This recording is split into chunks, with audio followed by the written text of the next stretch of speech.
nawe byagutera agahinda. Byagutera agahinda. Ipfunwe mu bandi n'agahinda ko kuba atakigira ibyiyumviro n'ubushake bimwerekeza ku gitsina gore ngo nibyo umugabo Murekezi utuye mu kagari ka Gihara mu murenge wa Runda mu karere ka Kamonyi amaze igihe ahanganye nabyo. Iyo mushandi babiganira nawe numva bimbabaza. Aho kwa nagira ngo nkinisha umuntu bikanumva nkuko babandi bavuga ngo abagore n'abagabo ko banywa inzoga bakagira bate. Nje babivuga nawe numva birambabaje nkaceceka nyine. No mbigenze nte. Mbabari nigirene. Nawe byagutera agahinda. Byagutera agahinda. Uru rugendo rw'ubuzima bwe bwaganjwe n'ibikomere ku mutima ngo rwatangiye ku myaka 20 aho mbere yiyumvaga bisanzwe nyuma bya byiyumviro n'amarangamutima ajyanye n'imikorere isanzwe y'umubiri ngo birakendera imyaka y'urubyiruko yisohoka amatarongera gutekereza ibijyanye no kurambagiza ngo abe yanashinga urugo na bugingo ubu agize imyaka 64 nta mugore nta n'umwana ku ruhande ngo yavuye mu kazi agahitira ku kabara kinywera agacupa ubuzima bayumva ari ubwo gusa akavuga ko bishoboka ko hari izindi mbaraga zitagaragara zaba zibiri inyuma. Ndemba mu kazi ngacupa nkataha. Nje nabaye hanze nabaye muri Sudani. Navuye muri Sudani mfite imyaka 19.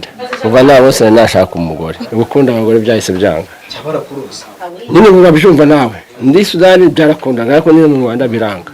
Nta nakana ku ruhande.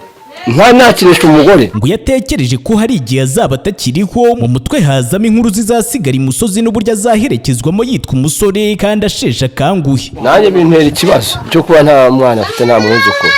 Niba n'abandi babyara kuzukuru zaho utari wagira sunga taragahinda. Abamukikije nabo bagendana nabahamya b'iyi mibereho yihariye y'uyu mugabo yiberamo bamwe bakabihuza n'uburwayi abandi bakabisanisha n'ibyemezo bamwe mu bagabo bafata bishingiye ku mibanire y'imiguruko igaragara mu ngo zimwe na zimwe zubatswe. Uyu mugabo tubana mu byazo byo kubaka turubaka akidengera ibibanza nta mugore afite nta n'umwana no. Ubwo rero mvuga ati uyu mugabo afite 35 njye mfite 42 ubu tuvugana andusha imyaka 23 ariko mu by'abagore bo sha nakubwira ngo ndungutse mbivuge no yenda nanivuge uyu mugabo bose reka iby'abagore wapi reka ni ukwituriza dore atuye ruguririya hafi y'irimbi mubivuga w'iki si bibiri cyaramunaniye wapi aganira ibindi ibyo ntago ajya biganira nyina areba stress iri muri ingo z'iki gihe akabona we ntago azabasha kuzihanganira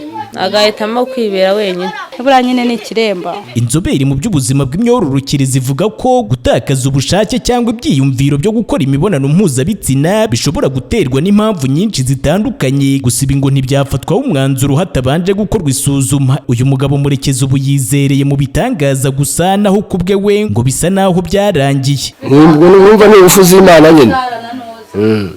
Sara ntuzi si igihe byariye. Diedone Nshimiyimana TV1.